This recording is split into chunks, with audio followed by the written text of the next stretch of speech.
retourne du coup de ce côté-là avec la flèche de gauche. Je descends.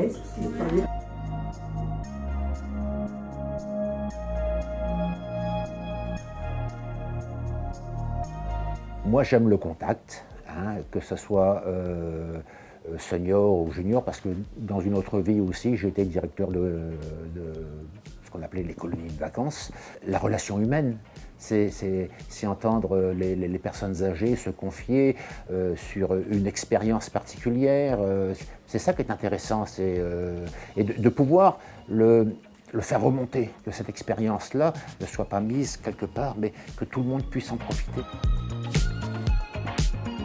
Quand on a une idée de sujet, on le propose en comité de projet. Donc voilà, on dit voilà, j'ai rencontré un des derniers sabotiers du Finistère. Voilà, j'aimerais bien faire un reportage sur son activité. Est-ce que vous êtes d'accord et combien on peut demander à ce monsieur au point de vue aide à la production, quoi.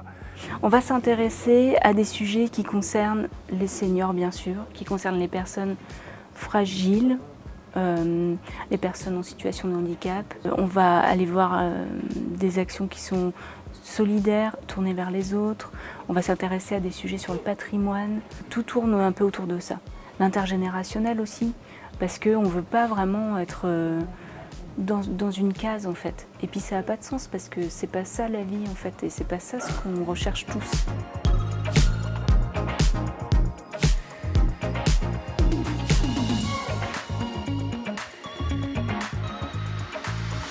On a de la chance d'avoir une encadrante avec Julie, qui est une professionnelle, elle, de l'image. Elle a fait des études dans ce sens, elle a étudié. Nous sommes tous pratiquement des autodidactes.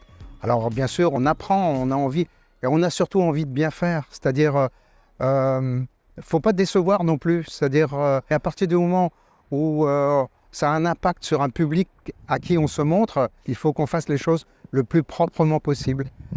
Puis ça, bien sûr, il y a des imperfections, mais on essaye de les corriger. Et il n'y a pas d'âge pour se corriger. Il n'y a pas d'âge pour faire des expériences. Et c'est ça qui est formidable.